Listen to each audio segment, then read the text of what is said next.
चलिए आगे मैं मंच पर ऐसे व्यक्तित्व को आपके बीच बुलाना चाहती हूं जो न सिर्फ अपनी वाणी से बल्कि अपने अंदाज से युवाओं के बीच काफी फेमस हैं और उन्हें सुनने के लिए सिर्फ यहाँ मैं नहीं बल्कि हमारे करोड़ों दर्शक और हमारे बीच बैठे सभी मेहमान काफी उत्सुक हैं। आनंद मोहन जी। डॉक्टर, आपको आज मुझे याद करने के लिए, बुलाने के लिए इस व्याख्यान माला में यहाँ आए मेहमान लेफ्टिनेंट जनरल पूर्व चतुर्वेदी जी, गोयल साहब और बड़ी संख्या में आए दर्शकगण।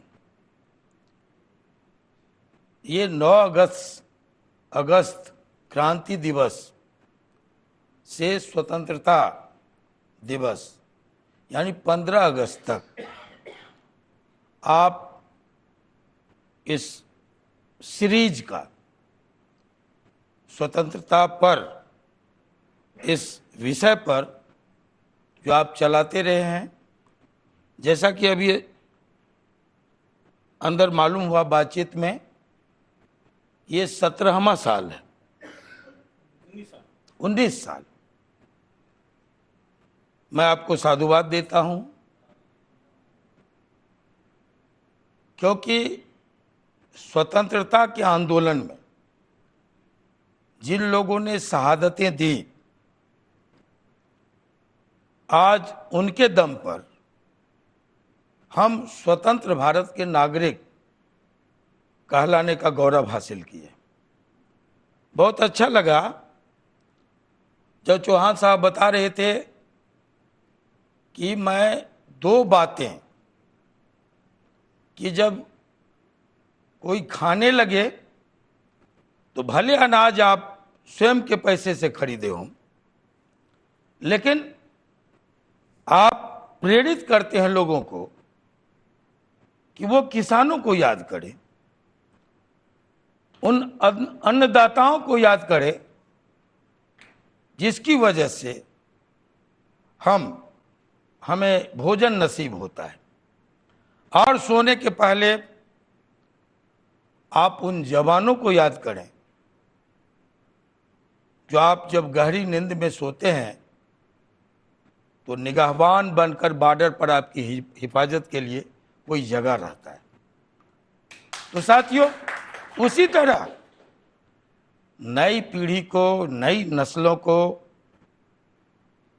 हम उन शहीदों को भी याद करें, उन महापुरुषों को भी याद करें जिनके नेतृत्व में, जिनकी कुर्बानी के दम पर आज भारत स्वतंत्र देश है और जिनकी प्रेरणाओं से आज भारत एक सशक्त राष्ट्र के रूप में दुनिया के सामने सर ऊंचा करके खड़ा है।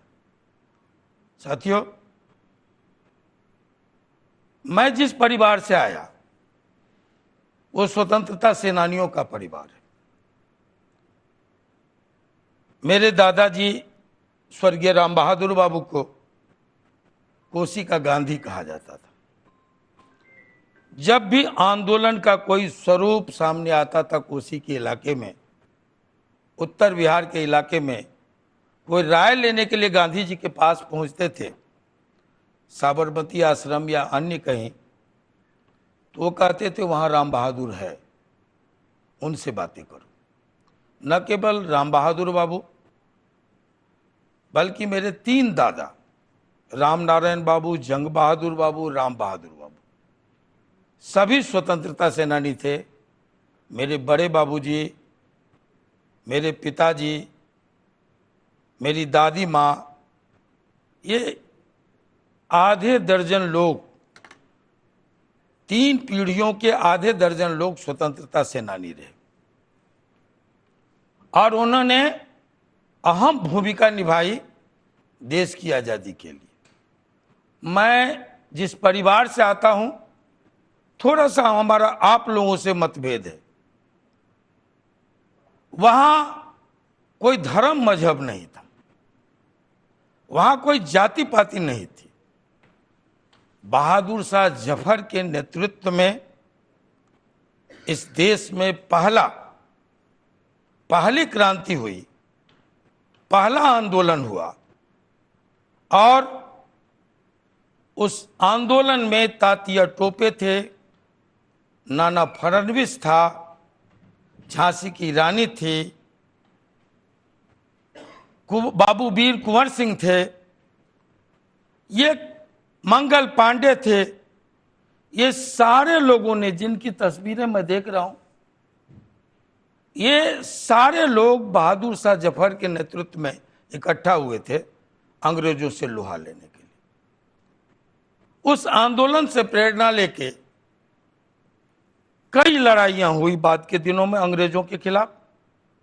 संथाल परगना में आपने बिरसा मुंडा का नाम सुना होगा, उन्होंने भी लड़ाई लड़ी साथियों।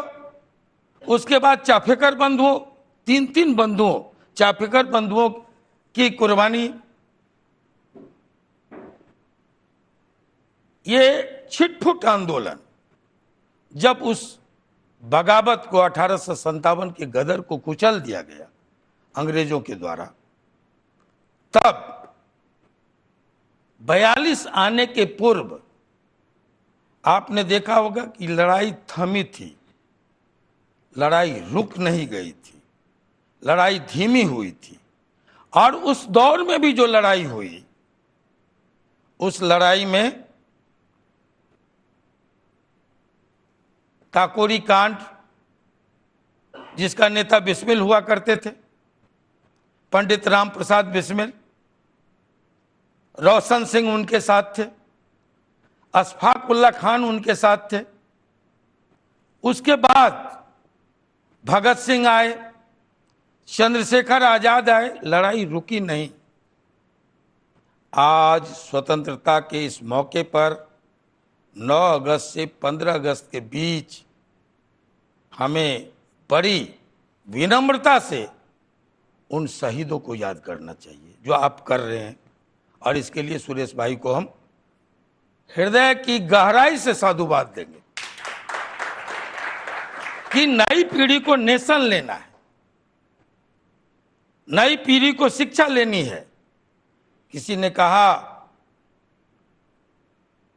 शहीदों के मजारों पर जुड़ेंगे हर बरस मेले, वतन पर मरने वालों का यही बाकी निशा होगा।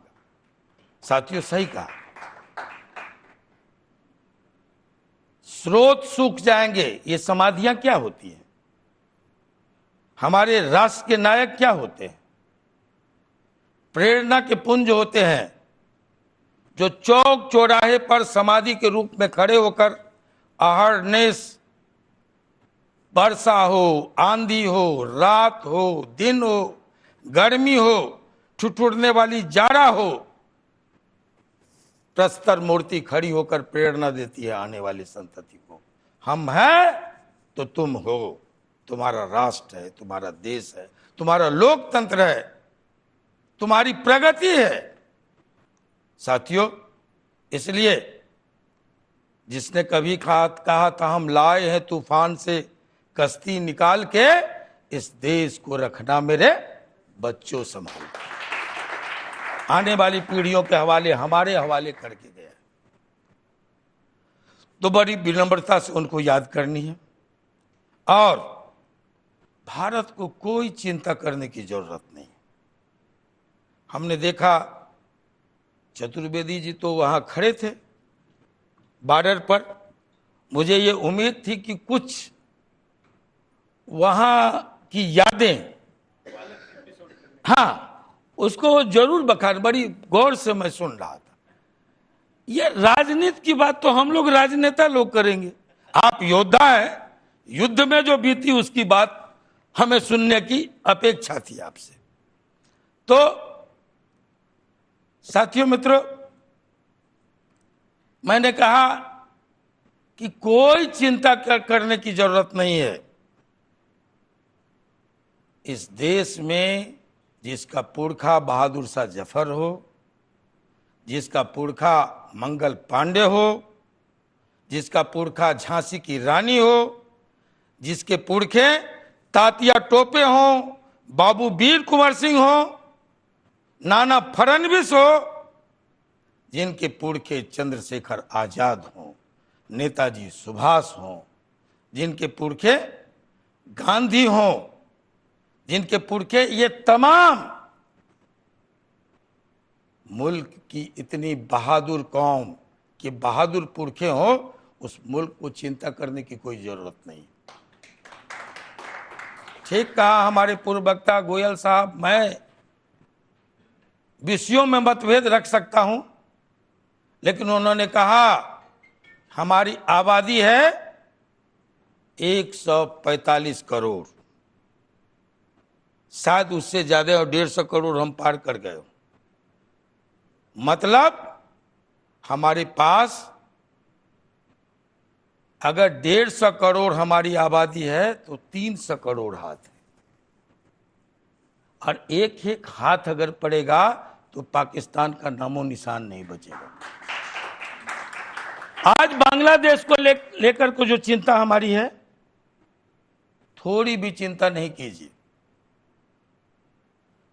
बांग्लादेश में कट्टरपंथियों ने, जो वहां की उदार सरकार थी, सहिष्णु सरकार थी, उस तख्ता उपलट करने की जरूरत हो।